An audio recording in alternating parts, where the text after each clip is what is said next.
Welcome students, I am Veena Agarkar from New Arts Commerce and Science College Parner. Students, we have started the subject secretarial practice, and in this subject we have learned the three topics related to the subject. The next four topic is issue of debentures. In this video we have to see the information related to the issue of debentures. Introduction to the topic. Company can collect the capital by various ways. One of the important source is to issue of debentures.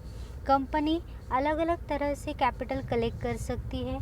उनमें से एक important वे है that is debenture. Debenture is a borrowed capital collected by the company for a long period.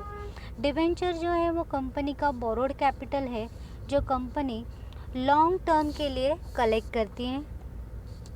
Definition of debenture.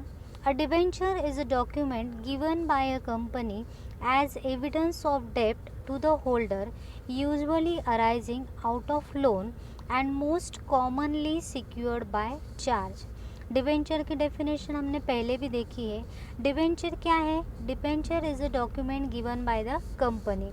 Company ने दिया हुआ document है जो company ने डेप्ट यानी लोन लिया हुआ है उसके अगेंस्ट कंपनी ये डॉक्यूमेंट इशू करती है. कंपनी जब डिबेंचर्स इशू करती है तो उसे सिक्योरिटी मॉर्गेज प्रॉपर्टी मॉर्गेज करके देती है.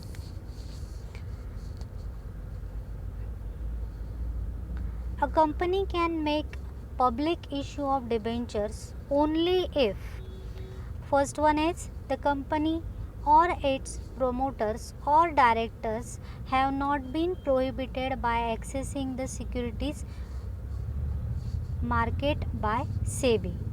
मीन्स कंपनी जो जब पब्लिक को डिबेंचर्स इशू करती है तो डिबेंचर्स इशू करते समय फर्स्ट कब कंपनी डिबेंचर्स इशू कर सकती है कि अगर कंपनी उसके प्रमोटर्स या डायरेक्टर्स उनको सेबी ने प्रोहिबिट नहीं किया होगा कि वो सिक्योरिटीज़ इशू नहीं कर सकते तो वो डिबेंचर्स इशू कर सकते हैं. The second is the company और इट्स प्रमोटर्स और directors have not been declare as a wilful defaulter और has not defaulted in repaying any principal और interest on debt securities for a period of more than 6 months.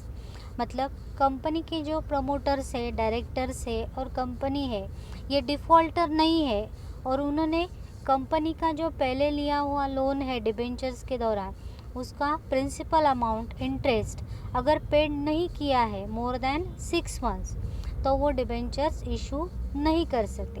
मगर अगर उन्होंने ये सब conditions complete की हुए ऑलरेडी उन्होंने डिबेंचर्स इशू किए हैं उनका इंटरेस्ट भी पेड किया है तो वो डिबेंचर्स इशू कर सकते हैं. In this chapter we will learn about the various regulations and provisions related to the issue of debentures and the procedure for issuing debentures. इस चैप्टर में हमें क्या देखना है कि डिबेंचर्स इशू करने के लिए कंपनी को कौन कौन सी प्रोविजंस फॉलो करनी है और उसके क्या प्रोसीजर है. So students, in this video we have to learn the regulations governing issue of debentures. Company को जो डिबेंचर्स इशू करने हैं उससे रिलेटेड जो प्रोविजंस दी है वो रेगुलेशंस हमें देखनी है. When a company can issue debentures, it has to follow the provisions of the Companies Act 2013. Second one is Companies Rules 2014, that is share capital and debentures. Then RBI guidelines and SEBI's various regulations. मतलब company जब debentures issue करती है तो उसे ये तीन तरह की प्रोविजंस फॉलो करनी पड़ती है as per the Companies Act 2013, as per the rules in 2014 and RBI and SEBI's guidelines. A company can issue different types of debentures. Company के हमने डिबेंचर्स के टाइप्स पहले ही देखे हैं और हर एक टाइप के डिबेंचर्स कंपनी इशू कर सकती है. All debentures are redeemable means have to be repaid. जब डिवेंचर्स कंपनी इशू करती है वो रिडीमेबल ही रहते हैं, मतलब उनका पीरियड जब ख़त्म हो जाता है तो कंपनी उनकी अमाउंट उनको रिफंड करती है। The board of directors of a company have the authority to issue debentures. Means board of directors जो है कंपनी के, उनको अथॉरिटी है, पावर है कि वो डिवेंचर्स इशू कर सकते हैं। A board can use borrowing power up to the limit permitted by the articles of association. Board of directors कितनी अमाउंट तक डिवेंचर्स इशू कर सकते हैं, जितनी परमिशंस उनको आर्टिकल्स ऑफ एसोसिएशन में दी है वहाँ तक वो डिवेंचर्स इशू कर सकते हैं। If they want to increase the borrowing power they have to get the approval of share holders in general meeting through a special resolution. अगर उन्हें बोरोइंग पावर बढ़ानी है तो वो कंपनी के शेयर होल्डर्स की जनरल मीटिंग लेकर वो पावर बढ़ाने के लिए स्पेशल रिजोल्यूशन उनको पास करना पड़ता है। So students, the first point related to the issue of debentures, that is provision for issue of debentures as per Companies Act 2013। मतलब कंपनीज एक्ट 2013 में डिबेंचर्स इशू करने के लिए क्या क्या प्रोविजंस दी है वो प्रोविजंस हमें देखनी है। First one is voting right. A company cannot issue debentures with voting rights. Company जो डिबेंचर्स इशू करती है वो डिबेंचर्स को वोटिंग राइट्स नहीं होते हैं, मतलब वोटिंग राइट्स वाले डिबेंचर्स कंपनी इशू नहीं कर सकती as per the provisions. Debenture holders are creditors of the company, so they do not have voting rights except in matters affecting them। Debenture holders creditors है, उन्हें company में कोई भी voting rights नहीं दिए जाते हैं। जब उनके ऊपर कोई उनके रिलेटेड कोई अफेक्टेड मैटर है तभी वो वोट कर सकते हैं। Next one is types of debentures. A company can issue secured or unsecured debentures and fully or partly convertible debentures or non convertible debentures। मतलब कंपनी सिक्योर्ड, अनसिक्योर्ड, फुल्ली और partly convertible और non convertible किसी भी type के debentures issue कर सकती है। To issue convertible debentures a special resolution has to be passed in general meeting. जब कंपनी कन्वर्टिबल डिबेंचर्स इशू करती है, मतलब जब उनका टाइम लिमिट ख़त्म हो जाता है तो वो डिबेंचर्स इक्विटी शेयर में कन्वर्ट किए जाते हैं। इसलिए इस टाइप के डिबेंचर्स जब कंपनी को इशू करने हैं तो जनरल मीटिंग में स्पेशल रिजोल्यूशन कंपनी को पास करना पड़ता है। All debentures are redeemable in nature. सारे डिबेंचर्स जो है रिडीमेबल है, यानी टाइम लिमिट ख़त्म होने के बाद कंपनी उनकी अमाउंट उनको रिफंड करती है। Next one is payment of interest and redemption. A company shall redeem the debentures and pay interest as per the terms and conditions of their issue। जो issue में टर्म्स एंड कंडीशंस दी हुई है उसके हिसाब से company debenture holder को interest और उनकी अमाउंट पेड करती है। Next one is debenture certificate.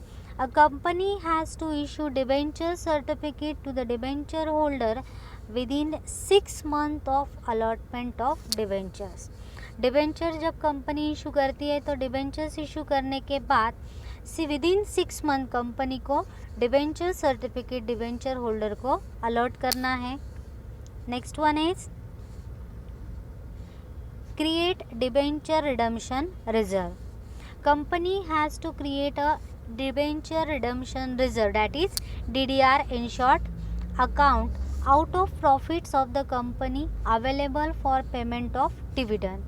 This money can be used only for the redemption of debenture। मतलब कंपनी के हिसाब से कंपनी को जो प्रॉफिट होता है उसमें से कंपनी को डिबेंचर होल्डर्स की अमाउंट रिफंड करने के लिए, एक साथ तो पूरी अमाउंट कंपनी रिफंड करने के लिए निकाल नहीं सकती, इसलिए हर साल जो प्रॉफिट होता है उसमें से कुछ पार्ट कंपनी को ये डिबेंचर रिडम्पशन रिजर्व अकाउंट में ऐड करना पड़ता है। जो कंपनी ये अकाउंट में मनी यूज़ करती है या ऐड करती है वो मनी सिर्फ डिबेंचर होल्डर की अमाउंट पेड करने के लिए ही यूज़ की जाती है। As per Companies Amendment Rule 2019, MCA has removed the DDR requirement. Ministry of corporate affairs that is MCA ने अभी जो DRR है that is debenture redemption reserve है, जो कंपनीज है लिस्टेड कंपनीज है और NBFCs and housing finance corporation that is non banking finance corporation जो है और हाउसिंग फाइनेंस कॉरपोरेशन, उन्हें DDR में अमाउंट डालने की ज़रूरत नहीं है. Next one is appoint of debenture trustees. If the company issues prospectus or invites more than 500 people, company has to appoint one or more debenture trustees. मतलब जब company debentures issue करती है उस समय अगर 500 के ऊपर पीपल को डिबेंचर इशू किए हैं तो कंपनी को डिबेंचर ट्रस्टी अपॉइंट करना ज़रूरी है. They protect the interest of debenture holders. जो ट्रस्टीज़ है वो डिबेंचर होल्डर का इंटरेस्ट प्रोटेक्ट करते हैं. Company has to appoint trustees by entering into a contract with them called as debenture trust deed. मतलब जो डिबेंचर होल्डर है और कंपनी है उनके बीच में मीडिएटर करके ये डिबेंचर ट्रस्टीज़ काम करते हैं. अगर कंपनी ने डिबेंचर होल्डर्स की अमाउंट पेड नहीं की, इंटरेस्ट पेड नहीं किया, तो ये ट्रस्टीज़ जो है वो कंपनी को पेड करने के लिए बोलते हैं. इसलिए कंपनी उनके साथ एक कॉन्ट्रैक्ट बनाती है, उसे डिबेंचर ट्रस्ट डीड कहा जाता है. Next one is debenture trustees can approach NCLT national company law tribunal. If the company defaults in repaying the principal amount on maturity or default in paying interest thereon, the debenture trustees can approach the NCLT for compensation. NCLT can direct a defaulting company to repay the principal amount or interest. मतलब अगर company debenture holder का interest उनके principal amount paid नहीं करती है तो debenture trustees national company law tribunal को compensation देने के लिए कंपनी के खिलाफ आवाज़ उठा सकती है. NCLT जो है वो कंपनी को, जो डिफ़ॉल्टिंग कंपनी है, उनको इंटरेस्ट और प्रिंसिपल अमाउंट पेड करने के लिए बोल सकती है. Next one is impose restriction. When the debenture trustee is of the opinion that the assets of the company are insufficient to redeem the principal amount of debentures, it may approach the NCLT. अगर NCLT को company debenture trustees को लगता है कि company की जो asset company ने mortgage की है वो डिबेंचर होल्डर्स की प्रिंसिपल अमाउंट और इंटरेस्ट पेड करने के लिए सफिशिएंट नहीं है, तो वो NCLT को अप्रोच कर सकते हैं. Then the NCLT can order the company to restrict the incurring further liabilities so as to protect the interest of debenture holder. NCLT फिर कंपनी को बोल सकती है कि वो डिबेंचर होल्डर के अमाउंट पेड करने के लिए जो कुछ करना चाहे उस तरह से कर सकती है. Then punishment for contravention of provisions of Companies Act. If the company fails to comply with the provisions of the Act, then the company and its officers shall be liable to pay fine or imprisonment or both as prescribed in the Act. मतलब अगर company debenture holders की जो amount है वो paid नहीं करती, interest paid नहीं करती और they are the defaulter as per the act, the officers liable to pay the fine. वो कंपनी के खिलाफ, मतलब जो डिबेंचर होल्डर्स है उनको फाइन, उन्हें जो कंपनी है वो फाइन पे करने के लिए बोल सकती है या उन्हें इम्प्रिजनमेंट हो सकती है या दोनों भी जो है वो उन्हें पनिशमेंट दी जा सकती है. Students, thank you for watching the video.